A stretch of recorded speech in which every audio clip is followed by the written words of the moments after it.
Hey everyone, welcome back to On Purpose, the number one health podcast in the world. Thanks to each and every single one of you that come back every week to listen, learn, and grow. Now, I'm really excited for this conversation because I've been speaking to this guest for a while to get this to happen. And I'm really excited because I know that this is a theme and a topic and a subject that is something you have so many questions about. Psychotherapist and New York Times best-selling author Esther Perel is recognized as one of today's most insightful and original voices on modern relationships. Fluent in 9 languages, she helms a therapy practice in New York City, where she is today, and serves as an organizational consultant for Fortune 500 companies around the world. Her celebrated TED Talks have garnered more than 20 million views, and her international bestseller, Mating in Captivity, Unlocking Erotic Intelligence, became a global phenomenon translated into 25 languages. Her newest book is the New York Times bestseller, The State of Affairs, Rethinking Infidelity. Esther is also an executive producer and host of the popular podcast, Where Should We Begin? Please give a big warm welcome to none other than Esther Perel. Esther, thank you so much for doing this. It's a pleasure to be here. It's been a long time coming. I have to say, it's been too long, and this is truly one of my favorite books. And I was just saying earlier to you offline that we have so many mutual friends, and your name pops up all the time, and I can't believe we haven't met yet. But I'm so looking forward to having dinner with you one day soon. But I want to dive right in. We'll make it happen. We will. I want to dive right in because, relationships is just the core of our being and the core of our lives. And as you know, they cause us so much joy, but they also can create so much pain in our lives. And you always say the quality of our relationships determines the quality of our lives. I want to ask you, when did you start to first experience that? When did you first start to notice that? That I noticed it because there had been such tremendous loss of loved ones, of family members, of my parents' entire community. Because they came out of World War II and the Holocaust as the sole survivors, the absence of the connections was what highlighted the importance of the connections. We talked about people who I will never meet and have never met. We talked about what it means to experience the decimation of a community, to be immigrants, to create new community, to make new friendships. What does it feel like to love again when you've been so dehumanized? What does it mean to trust again, to play again, to fall in love, to make love? And I think that I would say I was 4 years old when these conversations began for me, that I always thought people. You can have money, you can have education. If you don't have the loved ones, the people, the real relationships, the ones that make the eulogy and not the CV, as David Brooks often distinguishes, that is where the heart of the matter lies. Yes, I mean, it's such a beautiful answer, and you can see how these beautiful purpose that you have today comes from so much pain in one sense and challenge and these stresses and pressures. And if anyone whose stresses and pressures, if anyone's listening or watching right now, I hope you're hearing how you may be going through a really tough relationship or a tough loss right now, but often that can be the birthplace of so much power and so much greatness. I wanted to ask you, Esther, from your perspective, what do you think is the biggest challenges that we faced for our relationships during the quarantine and lockdown? Because I feel like this is just the biggest part of our lives that has been affected has been our relationships. What has been the biggest challenge for our relationships during the quarantine, or that you're hearing from clients, people you're working with, and the communities that you're serving? What are you hearing?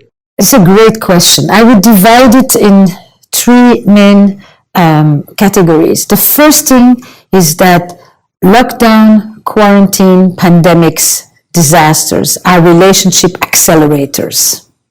What it means is that when you deal with a massive global event like this, it puts you in touch with mortality. It is a pandemic. So life is short. Life is fragile. And so you begin to rearrange your priorities. What truly matters? Who is really important? Who are the few people I'm going to make sure to stay in touch with? The accelerator says, I've waited long enough. I'm out of here. I want something else. The accelerator also says, what am I waiting for? I like you. Let's move in together. So you get the beginnings and the endings really heightened. The pandemic also highlighted all the cracks that existed in the relationships, but also highlighted all the lights that shines through the cracks in the relationship. So people got to really experience their strengths, but also their challenges with each other. The pandemic highlighted how much when you live with a partner, you have a rhythm. You move away from each other, you leave for the day, one of the people travels, both people travel, you come back, it's like an accordion. You expand, you get some air, you get input from the world, and then you come back together. Here, people who live together were 24/7 on top of each other with no air. Now, I've written Mating in Captivity to say that fire needs air. This was Mating in Captivity, the quarantine edition. No air at all coming into the relationships, people needing to flatten the curve and ending up flatlining themselves. Then what was missing as well is that a relationship dances between the need for security and stability and the need for novelty and exploration and risk-taking and experiences. And we could not do any of that this year. We had to completely stifle the erotic. The erotic in the sense of what makes us feel alive, curiosity, adventures, novelty, change, risk-taking. That whole side of us had to be shut down so that we could feel stable, secure, and safe. And that made people really feel that the energy was being siphoned out of their experiences and out of their relationships. And for those of us who were alone, this prolonged isolation, with the prolonged uncertainty about how long the isolation will even last, really was crippling to people. The degree of loneliness, the degree of longing, the degree of touch hunger that people have experienced, I don't think we've even begun to understand the long-term effects of all of that. And this is just talking about adults. I haven't even begun to talk about what this has done to the little ones that live with us. That is such a great analysis. That is without a doubt the best analysis I've heard of how the quarantine has affected our relationships. Thank you so much for that. I think I was listening and I was just nodding the whole time. I was like, that is so true. That is so true. And I'm sure everyone who's listening is feeling the same way. When we think about relationships during these times of extreme pressure, there are those of us that are trying to be the perfect partner, the perfect parent, the perfect person at this time. And there are those of us that are just so overwhelmed that we can't even feel like we're getting ourselves together. Whichever side you're on from that perspective, how do you approach a relationship at times of pressure? What is an effective way to approach relationships at times that are completely unexpected, completely, no one could have predicted this was going to happen? What are you meant to do at that time? What's the right thing to do if there is one? Well, I will start by saying that the right thing, if you want to call it like that, is certainly not to try to be perfect and to think about optimization at all time. There is other things. I did a whole season for the podcast Where Should We Begin on couples under lockdown.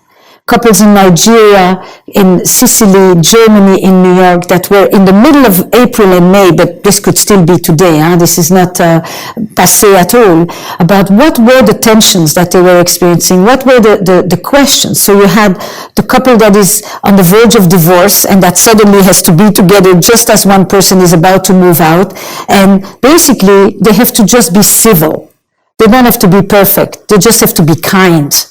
Then we have the couple in Sicily where the woman goes to work in the hospital and the husband suddenly became the frontline parent with 3 young children, and every time she comes back from the hospital, she's just afraid that she's going to contaminate them, and she scrubs herself so that she can protect her family because she is, as we've come to call her, an essential worker. Then we have the couple who was separated for a year and a half, and suddenly in the pandemic she says, come back. And they realized that they really didn't have a really good reason to separate, that in fact they had so much more to stay together. So the stories are very varied, Jade. It's not one thing. But if I was to say, what are some of the things that have helped people? Because I think that's what you're asking, right? What has helped people be together in the better way possible? I would say 3 things have been extremely useful, actually 4. One is boundaries. The loss of boundaries that we have experienced, especially when you sit at the same table and all your roles, mother, teacher, parent, lover, friend, sister of, daughter of, boss, you name it, are all in the same spot without any delineation. You don't know where one thing stops and the other thing starts. Boundaries. Boundaries between work and home. Boundaries between the table that is used as an office and the table that becomes the dinner table. Boundaries between weekdays and nights. Just boundaries to recreate structure. And then routines. People really needed to stay connected to their routines. New ones that they created, old ones that they really liked. These routines became a marker of continuity, of stability, of consistency. And then rituals. Rituals that people created. I always say if you cook every day, it's a routine. It means you have to eat. But if you actually suddenly make a very nice table and you pretend that your kitchen has become your favorite bistro, then you have turned a routine into a ritual. The routine says we need to eat. The ritual says there's something special between us. And these small 3 categories of events have been extremely helpful in people being able to be with each other, and with the people that they stayed connected with in their pods. Added to that, kindness, just civility, not perfection. When somebody brings you coffee, you can be very nice and just say, thanks for bringing the coffee. But you can do even better when you say, thanks for being such a thoughtful person. And especially at a time of isolation, when you don't have 20 other people that can give you feedback, and the person that gives you feedback is the one that's all the time right there with you, with whom you have to suddenly do all those things at the same time. It's very important to feel that they get you, they see you, and you're not just a function. Because those are the validations that we get when we leave home as well. And here we suddenly asked one person to replace an entire community. That's incredible. Those are such great tips. Rituals, routines, and boundaries. Yes. 3 really, really powerful steps. And I know that when I was thinking about it at the beginning of the pandemic, me and my wife had to reset our new expectations and boundaries of each other, of our space, of our home. And what's one way you did this? What's one of the ways that you think you made a tweak that really was helpful?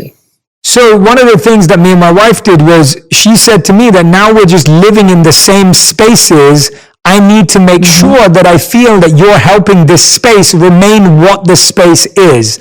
So she was like, before we would leave our laptop out, or we would leave our trainers or our sneakers in the living room because we were going to the gym or whatever. She was like, now that we're enclosed, we need to make each space feel like the space that it is, because we no longer have the freedom that we're going out to the gym or that we're going out to see a friend. So we need to make sure that we're cleaner, that we're tidier, that we're making sure that we're putting everything away. Now we're not ordering food. We're not going out to restaurants.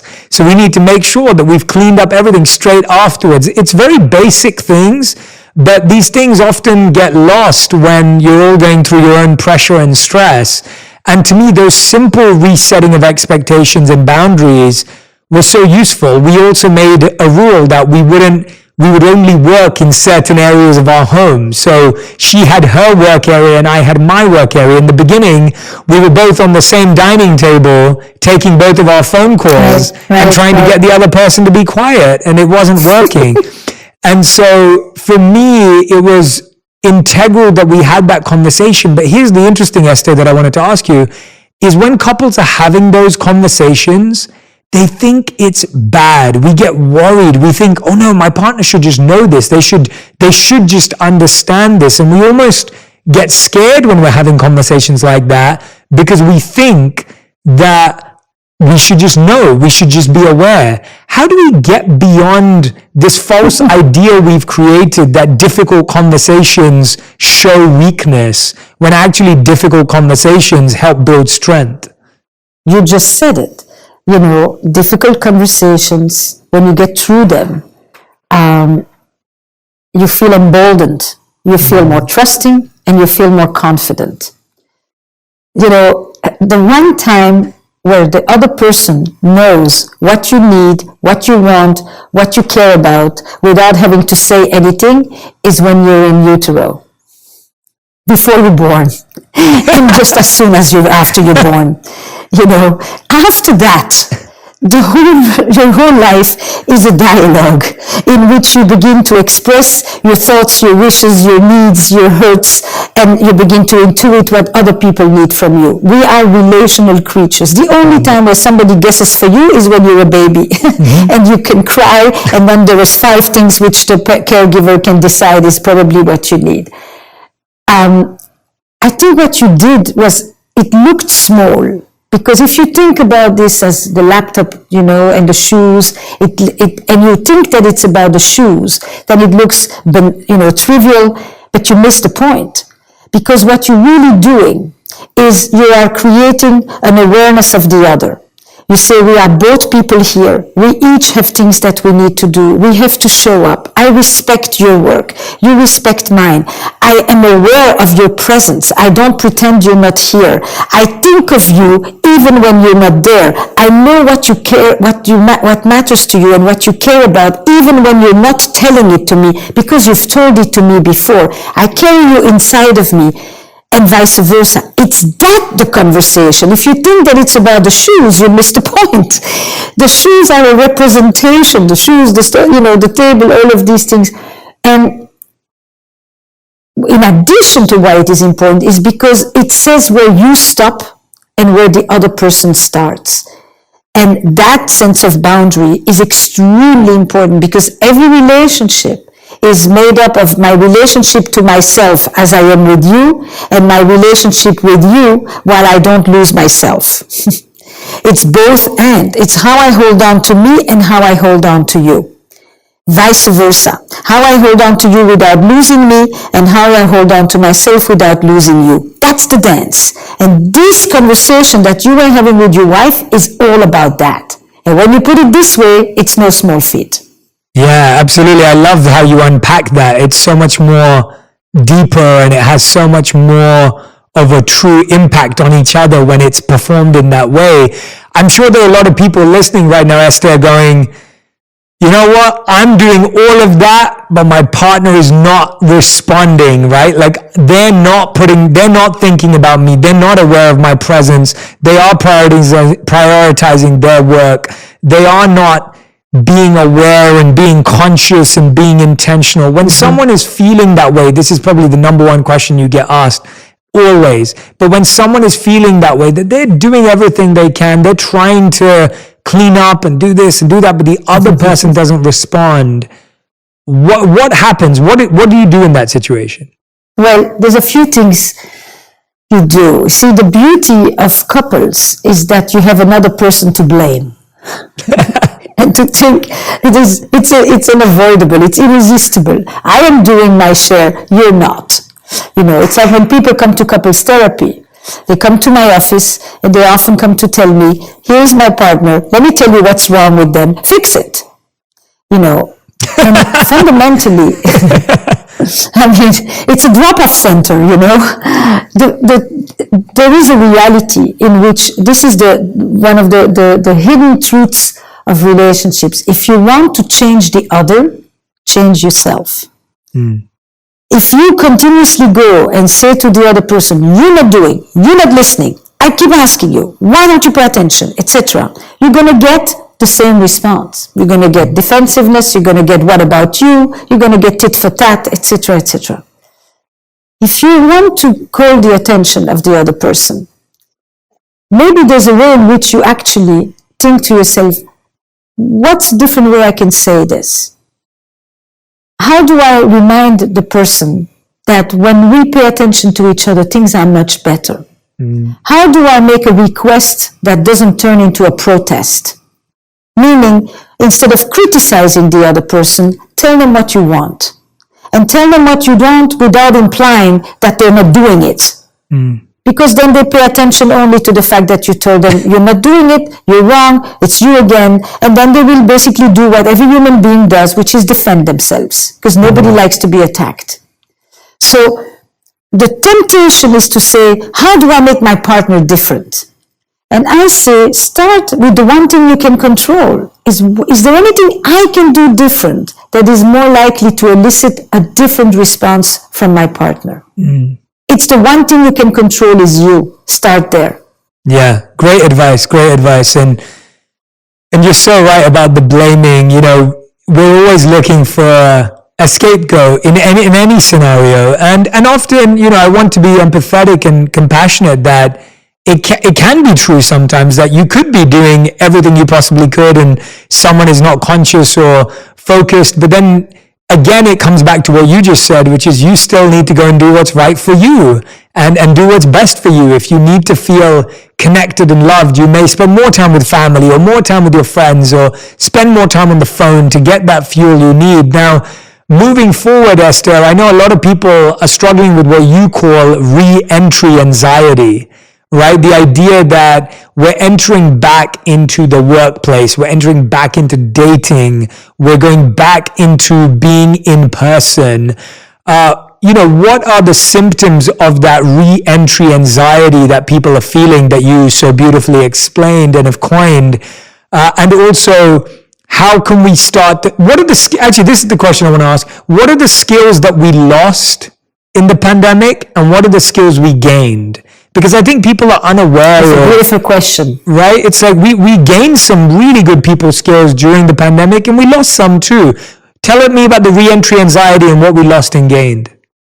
I think that what many people have experienced, well, there's a range. There's people who have experienced acute loneliness and they have been talking way too much with themselves. They've heard their own echo. They're in an echo chamber, me and me. And for them, suddenly hearing the real voices of others can be quite shocking. Then we have people who have reduced their pod.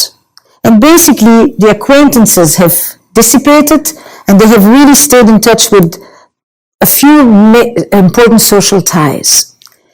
For them, the re-entry is, oh God, I'm meeting you. Shall we hug? Do we kiss? Vaccinated? Tested? What's the protocol? Do I trust you? Do you tell, are you just saying this because, we're here at this gathering together, or is this really true? What can I ask? So that's the first thing. Then there is, are you huggable? That's a question many people are asking. Are you huggable? Because we arrive with this, I haven't held you, I haven't touched you in so long, and the hugs that you see people do, it's just like, usually you see them at airports when people come back from many years of not having seen their loved ones, and they hold each other for dear life like that.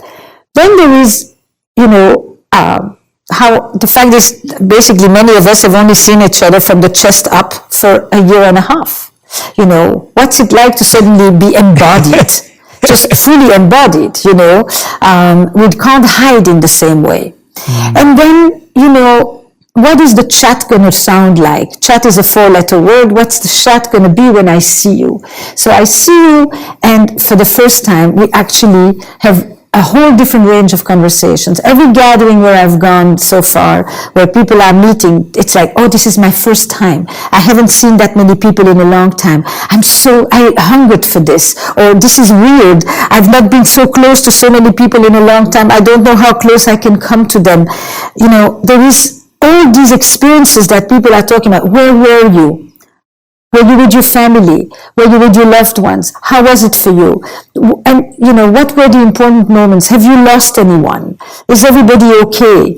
And when loss could be loss of your plans, your weddings, your birthdays, your anniversaries, loss of family members, loss of income, loss of your apartment, loss in the multiple sense of the word, and I think that's what people are experiencing in the re-entry is, what is okay to talk about? How do we deepen the conversation? People are slightly less in the mood to be just on the surface completely. And, I had a very interesting experience about this because during this pandemic, at one point, I just began to feel like I miss my friends. I miss being in my other homes and abroad. And I thought, I'm writing about playfulness, but I want to create something playful. I miss my dinner parties. How am I going to do something of that sort? And I kept noticing, there's very little surprise. There's very little, mystery, unknown. The unknown is basically something you worry about. And I thought, I'm going to create a game. I want to actually create a game that reconnects us with our storytelling. Mm-hmm. It was, and what I ended up doing, because all of this I did on Zoom, I came up with 1,000 questions on Zoom, but it was all Zoom, so you can't play. Playing is me looking at you, that smile, that mischief, it's all this.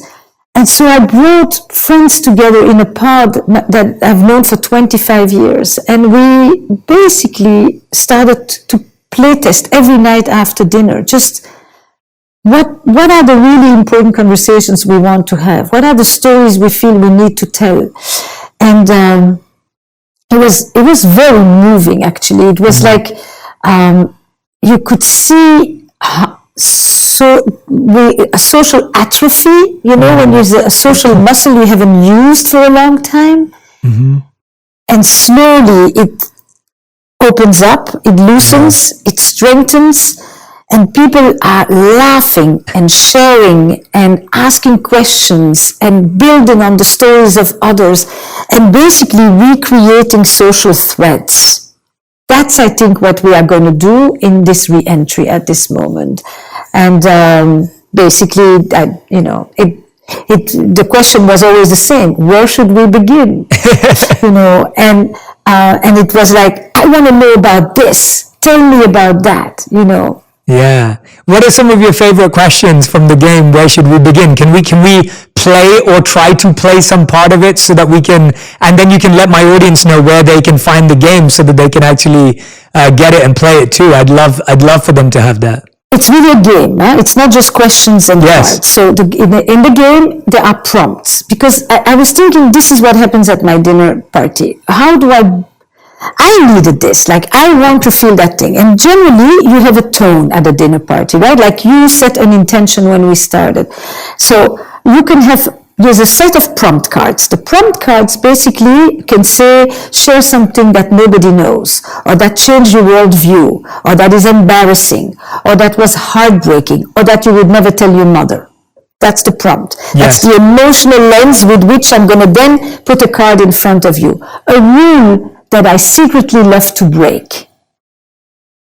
Now imagine that you get the thing, something embarrassing, and I put in front of you the card, a rule that you secretly love to break. Because we all the players put a card in front of the storyteller. It's a game where there is one storyteller at a time. A phone number that I would like to delete. Yeah, everybody has some phone numbers that kind of linger with them in their life, If I wasn't working as I would be a... Mm-hmm. If you caught me at my fridge with the door open in the middle of the night, you would catch me. Yes. My most irrational fear is, and it is a combination between the prompt cards and the story cards.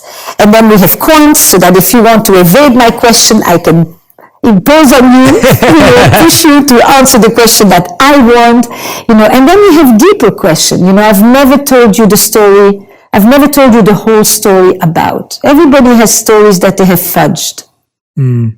and what is it like? My guilty pleasure is, if I could change something about the way that I was raised, or I'm most judgmental when it comes to. And then we go a level deeper, a dream that I've never shared out loud, a blind spot that I have, a mistake that I will never make again, or I haven't told anyone about the time when. And then we have a whole set of questions around sexuality and intimacy. A text message that I fantasize sending. I wish that somebody had told me X about sex. My sex life was never the same after. And a sexual situation that I have always wanted to try. So you can play the sex cards, or you can take them out if you play with colleagues. But basically what I tried to do, I thought, what are the many dimensions of my life? What do I want people to ask me about? And what am I curious about? And we all have a storyteller inside of us. And anybody who has ever been a child knows that one of our greatest pleasure was someone telling us a story before we go to bed. Yes. I love that. I'm so glad. Where can people find the game if they want to go and get it? I know I'm going to order it straight after this. The game will come out in June. It will be called Where Should We Begin? Like the podcast, A Game of Stories. Okay. And when it is out, Jay, I promise I tell you, and then you can tell your entire community. But it will be available directly through my website, Where Should We Begin? Okay, perfect. We'll make sure that we put the link in the comments when the episode goes out and then when it's available, because that sounds and like I thought of it as a re-entry game. It's a game for connecting and reconnecting.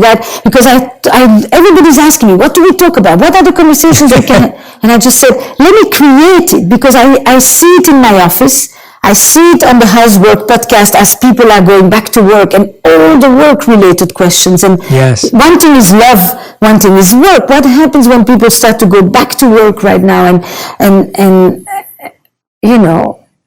all what that evokes in us. And I just thought, okay, let me select. But the thing that was so important was the shift between the time when I did it on Zoom and then doing it in person, and then doing it with strangers, and doing it with people who I thought I knew, or who we thought we knew each other, and to realize how much we still had to discover. Yes. I think that's one of the things about friendships, love relationships, is how do we remain really curious? Yeah, I love that. I'm so glad that you designed a game around it. I always think people approach these conversations feeling it's very heavy, and they feel like it's going to be quite stressful, and they think it's going to be like really weird. And then when you have a game, it's like all of a sudden, we drop our guard, we start laughing, we get playful. I love that. I can't wait to play it myself. And I've been saying the same. I was doing a corporate keynote recently, and I was speaking to an executive who was briefing me on, what I would be talking about and what the audience was like. I know you do lots of corporate speaking as well. So it was one of those briefing calls. And he asked me a question. He said to me, Jay, what's the coolest thing that you've done in the last 7 days?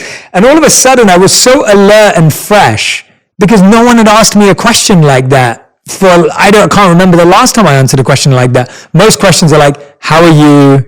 How's your day going? It's the usual stuff and the small talk. And as soon as he asked me that, all of a sudden, I felt alive. And so I can only imagine that your game will do the same thing. And the other thing was, I was encouraging a lot of people to ask more interesting questions, because otherwise, of course, the people in your life are boring, right? We ask them boring questions. So how can people be interesting? And I was also encouraging people to look. I want to repeat this.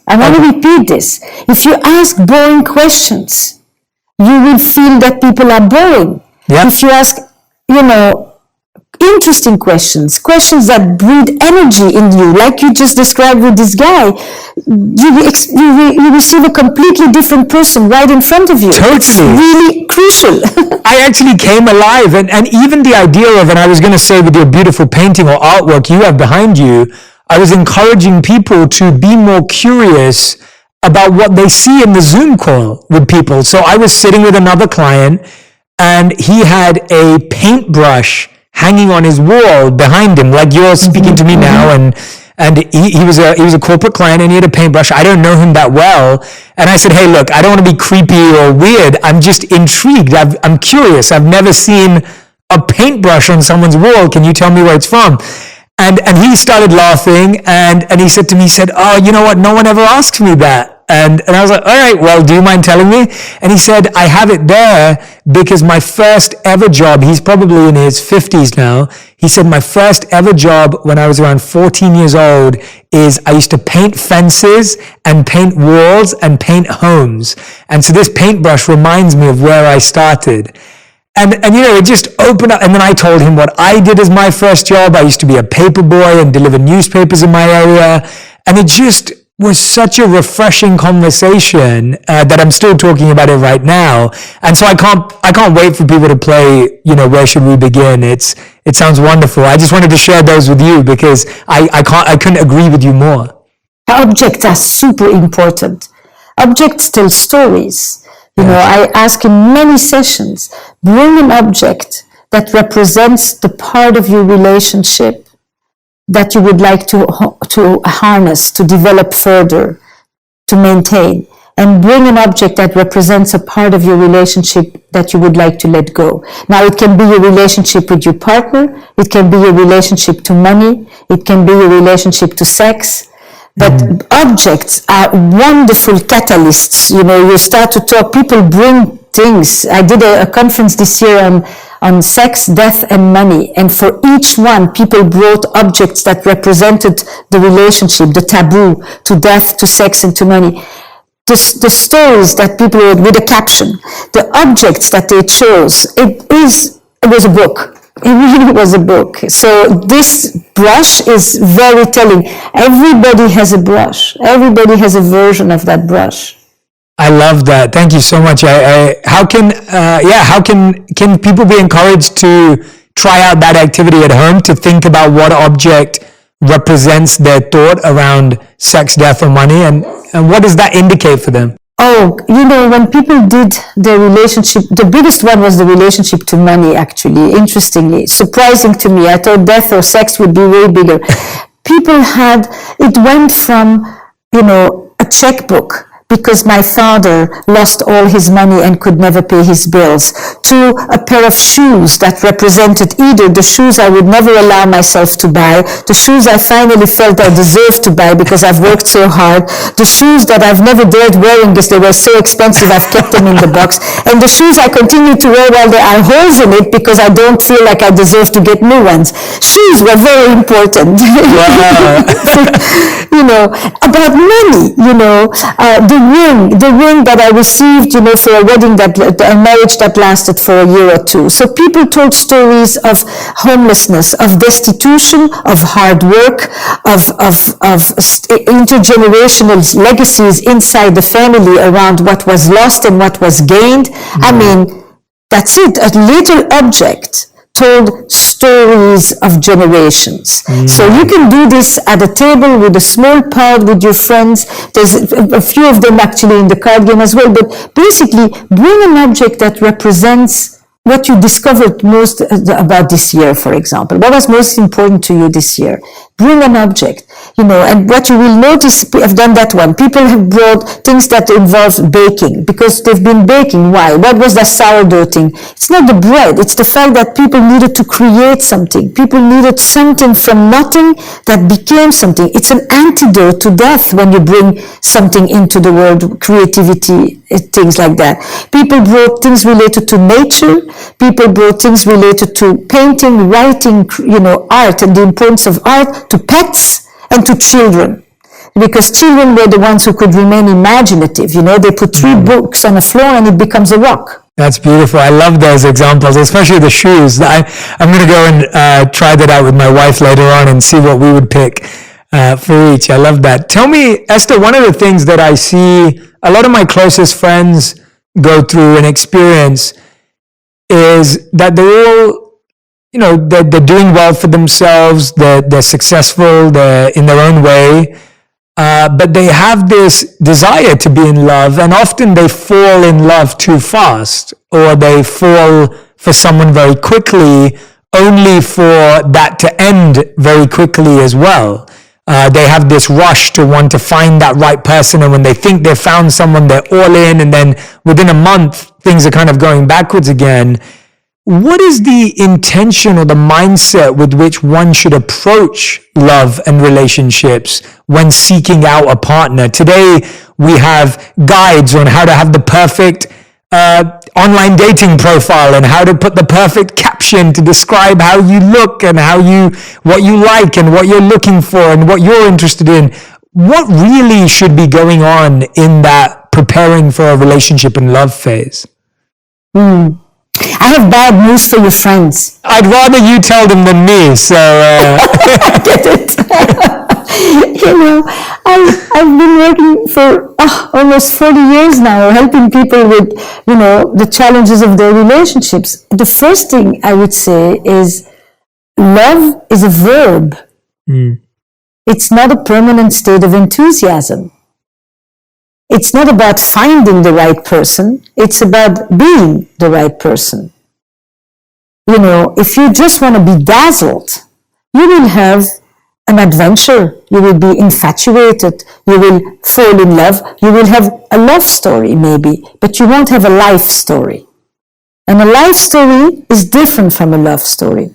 There are many love stories that are never becoming life stories. People have had beautiful things, experiences with others of a few days or of a few years for that matter, but they don't really integrate to become a life. And a life has more than just a feeling of love. It's to build something. It's sometimes to raise children together. It's sometimes to bury parents together. It's sometimes to deal with illnesses together. It's sometimes to move countries and migrate together. It's a lot of other experiences that make a life. It's building a business, losing a business, or building a second one after the first one did very well. All of that. If you just think of it as, I see you and I have butterflies inside of me, and then after a few months I see you and I don't feel the same intensity anymore, I'm sorry to say, but your conception of what is love is not one that will give you what you are looking for. Yeah, so well said. And I love that idea of, I think so much we're always about does this feel right? And does this feel good? And I've been thinking about that a lot lately. I've been thinking how I'm still trying to investigate this thought. This is not something I'm sure about. I'm sharing it as as an experiment. And it's the idea of I'm not sure if asking myself how I feel is always the right question. Because sometimes you feel like doing something and sometimes you don't feel like doing something, but it's often the times when you show up, even when you don't feel like doing something, that something builds, something is created. There's more of a possibility and opportunity. So I'm just investigating that thought recently around how people go from feeling madly in love to then feeling out of love, when actually they were never in love in the first place. Like you rightly said, they may have had a life story. Or love is something that you actively cultivate. Yes. You nourish it. You do things that express it, that show the other person that you're thinking of them, that they're important to you, that you carry them inside of you even when they're not there. I mean, to just think, it's an in or out is very, very narrow. Now, the other thing is when you say, how do I feel? I think it's a very important question to ask, but it is one of many questions. Our emotional life is one narrative. Then we also have a values life. Have I acted right? Have I done according to my principles? Have I done right by virtue of this person to whom I owed something? You don't always feel like going to the gym, but you rarely regret afterwards because it feels good. So sometimes the feeling comes after the act. That's it. Not always as a proceeding of the act.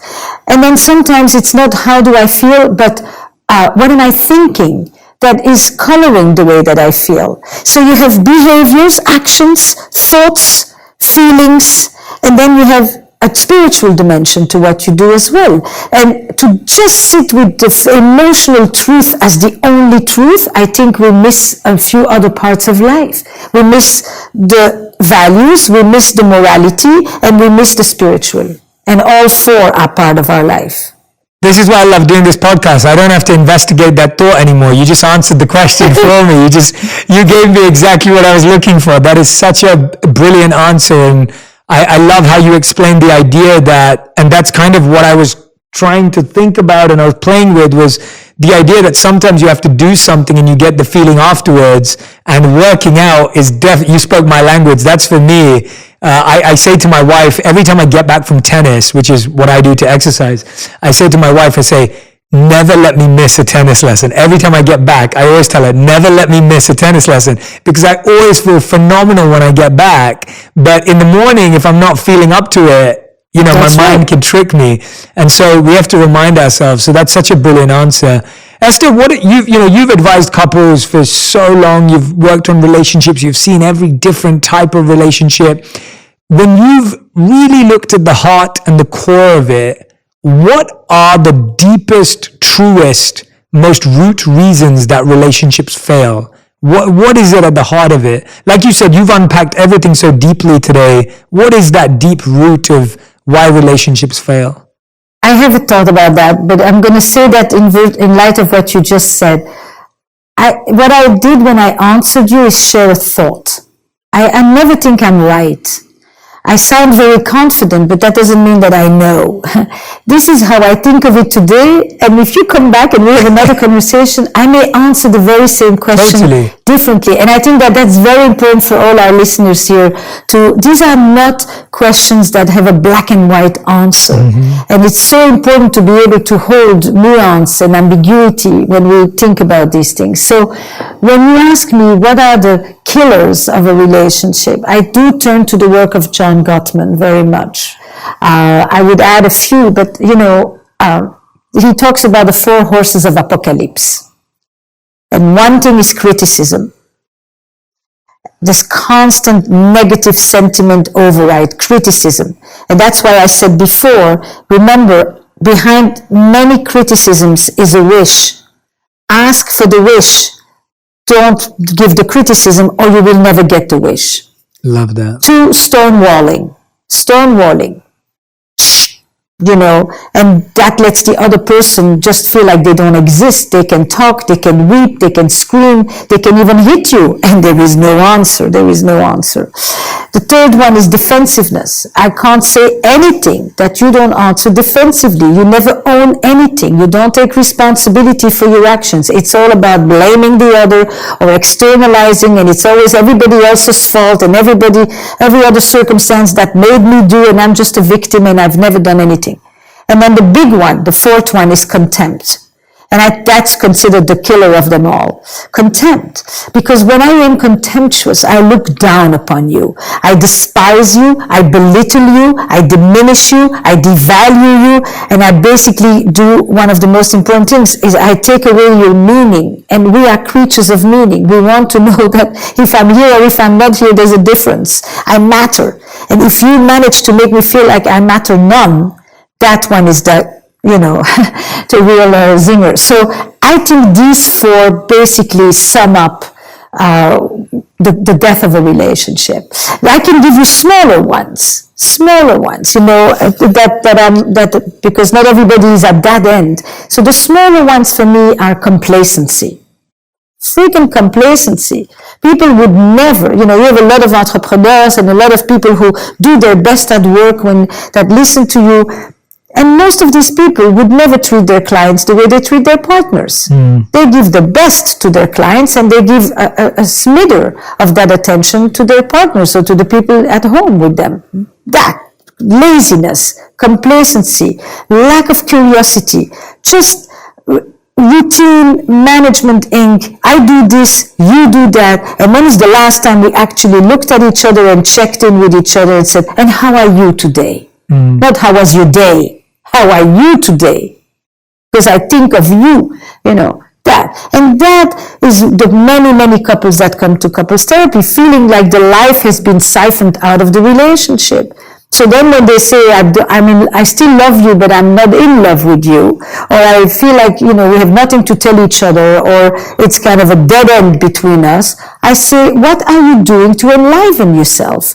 What do you do that brings energy and aliveness and vitality and curiosity? If you do none of this, it's like leaving something in the fridge for months on end. It dries up. Well said, so well said. I love all of those examples. And I think the interesting thing about the first four that you mentioned also is that, like you said, behind the criticism is a wish, and often behind the stonewalling is just a genuine desire for space. But when you don't express that and you don't communicate that, of course, the other person thinks you're just ghosting them and that it's about them. That's right. And as you can see, that behind each of our behaviors, there is a deeper desire that may be genuine and may be necessary. And even behind your contempt, there's some sort of internal contempt that's bringing that out. There's some sort of internal criticism that's going on.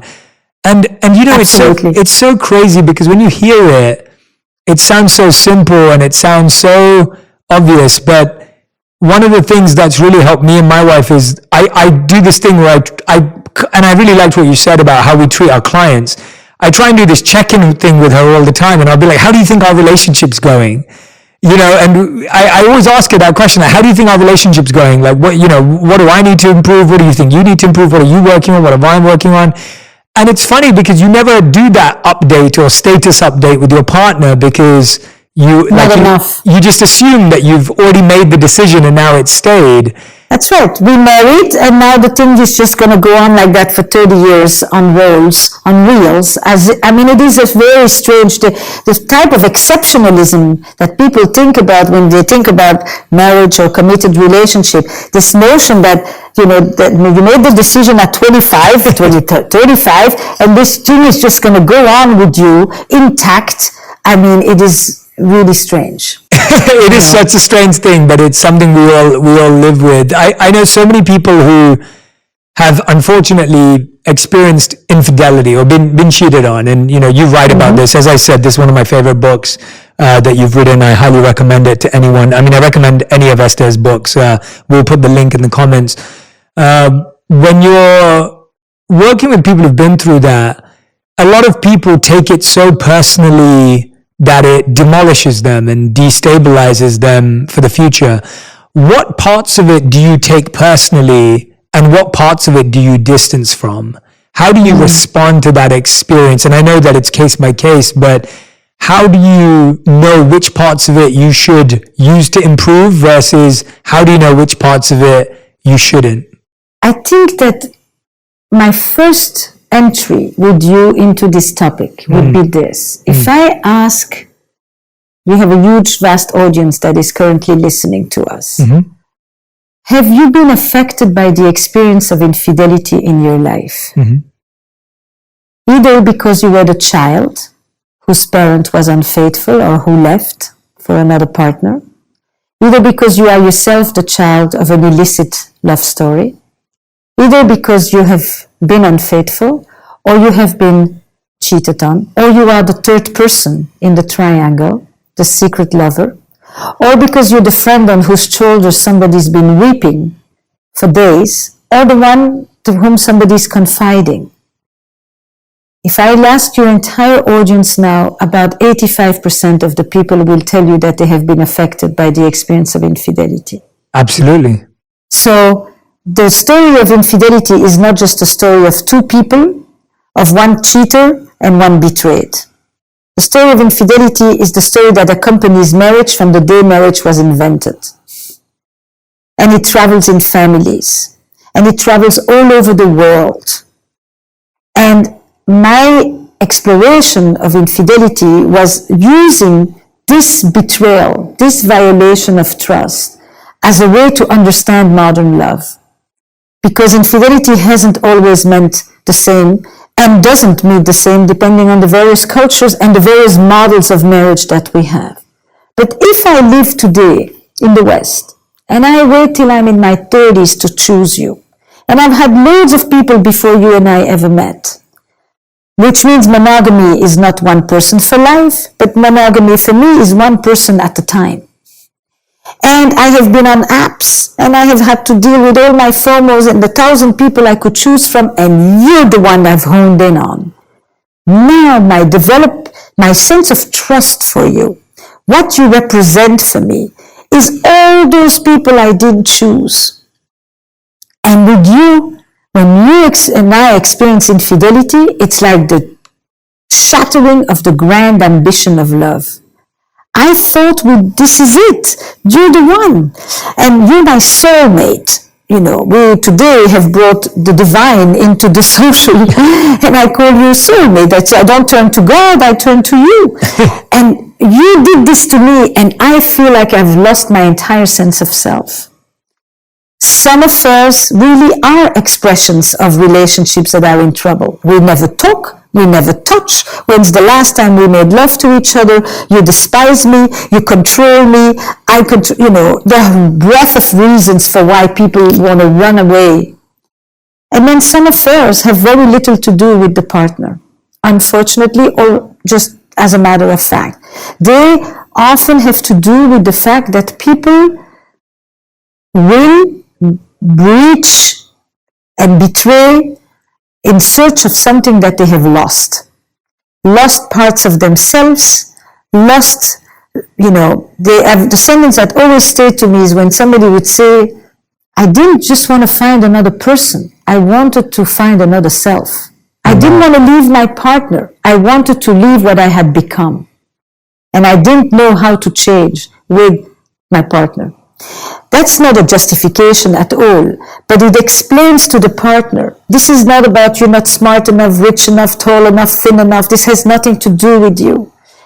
To the extent that this can help you understand why this happened, my work with you is going to be not on the facts, and if they did it standing or lying flat. My work with you is going to be on understanding the meaning. And infidelity tells a story. What is the story that this affair, what does it mean? Not what did you do? And therefore, how is this relationship going to be able to either learn from it, grow from it, or make a decision to leave because of it? All options are open right now. Your first marriage is over. Your first relationship. But we can decide together, you will decide.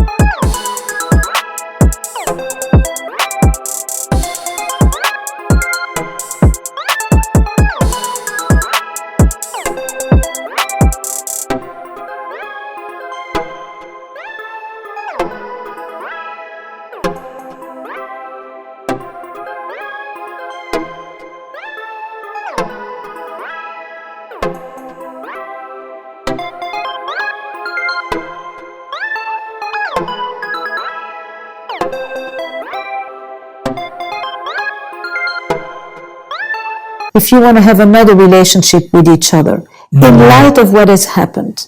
And we will need to heal, like many other crises, there are ways that you can heal from this and trust each other again and love each other again, and maybe even better than what you were before. I can hold that space for you. So powerful. When does someone know that it's time to break up and move on versus it's time to still try and build? I think a lot of people that I meet, and this is in any breakup. It could be leaving a job. It could be breaking up with a person. It could be leaving a long-term commitment, whatever it may be. You always find people say, I stayed in it for 6 months too long. I stayed in it for 2 years that I shouldn't have. I was in it for 6 years that I shouldn't have.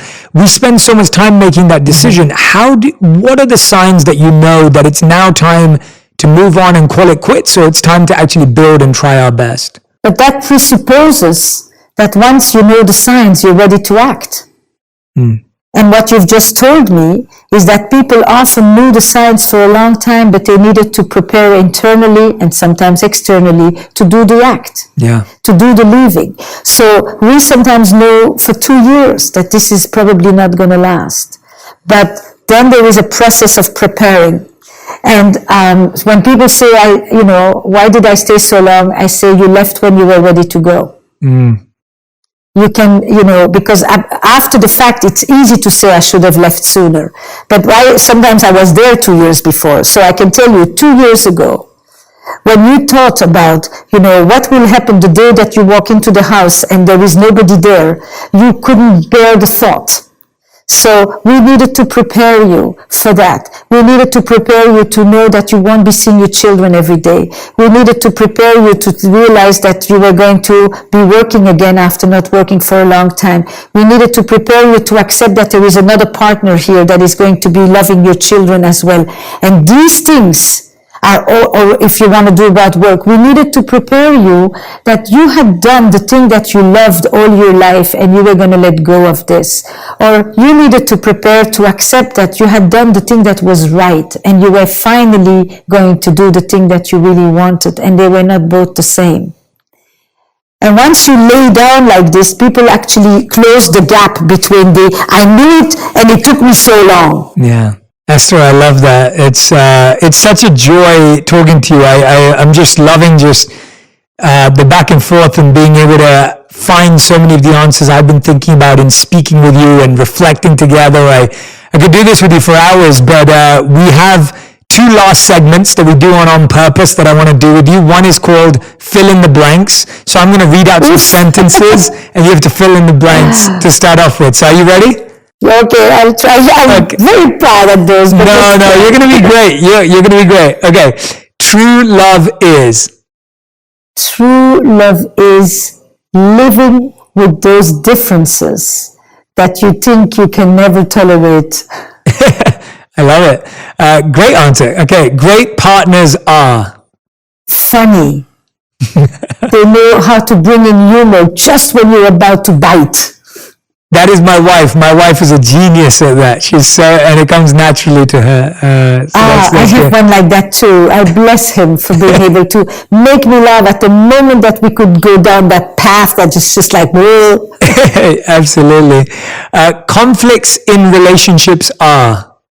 Defeating. But part of relationships. Conflicts are part of relationships, and yet they can be so defeating. Couples therapy is? Couples therapy is the place where you create a safe and provocative environment to check yourself as you walk in and stop focusing on checking your partner and leaving yourself out of the game. Amazing. Great answer. See, that was great. That was phenomenal. So I'm now going to ask you the final 5. These have to be answered in 1 word or 1 sentence maximum. So same as last time. You did a great job. So these are your final 5. What is the best relationship advice you've ever received? It's perfectly fine to go to sleep angry. Okay, great answer. Okay, what is the worst relationship advice you've ever received? You have to tell your partner everything. So what do you not have to tell your partner? Let's just dive into that. That's an interesting answer. Tell us a bit more about that. Certain truths are cruel and overrated. Ask yourself, is it wise? Is it kind?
Not just is it true, but you want me to say, Jay, you really are an awful, you look awful. It's like I'd never want to touch you. Your smell bothers me. I can't believe I'm sitting here with you every day. Then leave. Got it. Makes sense. That's more than a sentence. No. I wanted to learn more. I was encouraging you to. That was great. All right. Question number 3. You're the dumbest person I've ever been with. I can't believe that this is the way. It's the stuff that is insulting. Yeah. I never want to make love to you again. If I'd never had sex with you for the rest of my life, I wouldn't be bothered. Is there a value in saying these things? Does anybody see anything positive? But sometimes people think that in the name of truth, in the name of your question before, I should tell you how I feel. Well, some of your feelings you should go tell it to somebody else. I love it, Esther. It's so great. All right, question number 3. What's something that you know is true about relationships, but people are still disagree with? They're still trying to get there. What are you so sure is true about relationships, but most people in society, they haven't quite got there yet? Or they may disagree with it. That at times when it feels like it's a mission impossible, repair is possible. Beautiful. Question number 4. What's the biggest lesson you've learned in the last 12 months? I've relearned it. It's not that I never thought of it, but that helping others is one of the most powerful ways for me not to feel scared or helpless myself. I can so relate to you. I love that. I can so relate to you. Okay. Question number 5, the final question. If you could, we don't need the sound effects, guys. That was the sound effect. That was the one. Use Esther's sound effect. If you could create a law that everyone in the world had to follow, what would it be? It would be the law of decency and respect for the humanity of others. Don't use them. Don't abuse them. They're people. They're like you. If you lose your sense of morality by being violent or enslaving people or humiliating them, you lose your own humanity. Everyone, Esther Perel, the author of The State of Affairs, Rethinking Infidelity, and the author of Mating in Captivity, New York Times bestselling author. Please go and grab a copy of this book if you loved our conversation today. Hopefully you can also get the game by this time as well. I'm excited. And you can, of course, listen to Esther's podcast that I highly recommend, that we'll be putting a link in the comments to as well. Esther, thank you so much for giving so much of your love and heart and energy to the On Purpose community today. I hope we get to do this in person again very soon. I'd love to sit with you and just talk for hours. Is there anything that I didn't ask you or didn't let you share that's on your heart and you really want to tell people, that you really want to share with everyone? You know, what I often enjoy is to ask you, I so often think, where shall we begin, right? That's the podcast, how's work, where should we begin the game? And I think here's how we began. And you asked me, a question that brought me to a place that was very surprising to me. Where did I first think about the importance of relationship in my life? Where did you first think about purpose? It was, I grew up just completely didn't even know purpose existed. I didn't even know it was a real thing, right? You just kind of assume that life is what it is. You go to school, you go to college, you go to university, you get a degree, you get a job, you get married, you play golf. That's what life looks like, at least from where I was brought up.